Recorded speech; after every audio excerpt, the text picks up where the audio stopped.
Doctor साहब बहुत सारे ऐसे भी डॉक्टर हैं जो जिनके पास खवातीन जब जाती हैं वो पूछती हैं कि मैंने खून की कमी का शिकार हूँ, उसके लिए मैं क्या इस्तेमाल करूँ, तो बहुत सारे विटामिन्स भी लिख के दे दिए जाते हैं उन खवातीन को।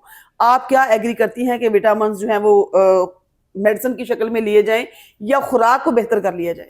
देखिए जी, इसमें डिपेंड करता है कि खून की कमी कितनी है, उसकी वजह क्या है और उसमें प्रेगनेंसी का ड्यूरेशन क्या है। लाइक अगर हमारे पास एक पेशेंट आ जाते हैं बिल्कुल जो अर्ली प्रेगनेंसी में पहले 2-3 महीने में है, डाइट मेक्स अ डिफरेंस और उसका हीमोग्लोबिन बहुत लो नहीं है, लेकिन सपोज एक पेशेंट हमारे पास आते हैं जो 9वें महीने में है और उसका हीमोग्लोबिन जो है वो बहुत लो है, 7 है, तो डिलीवरी बिल्कुल सर पर है और प्रेगनेंसी की अपनी चेंजेस और उसके बाद खून की कमी की वजह से चेंजेस, तो उन तमाम कॉम्प्लिकेशंस को बचाने के लिए sometimes even we have to go for the injectable iron, we have to go for the blood transfusion।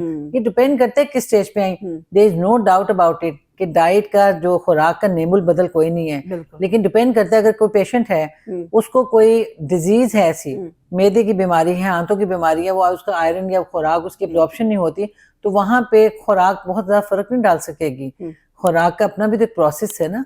फिर उसको हम वाइटामिन पे जाते हैं। वाइटामिन जो है उसमें oral vitamin versus injectable vitamin, that all depends कि बेसलाइन हमारे पास हीमोग्लोबिन कितना है, डिलीवरी में टाइम कितना है और पेशेंट की अदर मेडिकल कंडीशंस क्या हैं। तो बेसिकली इसमें कोई हम एक सेट फॉर्मूला सब पे नहीं अप्लाई कर सकते।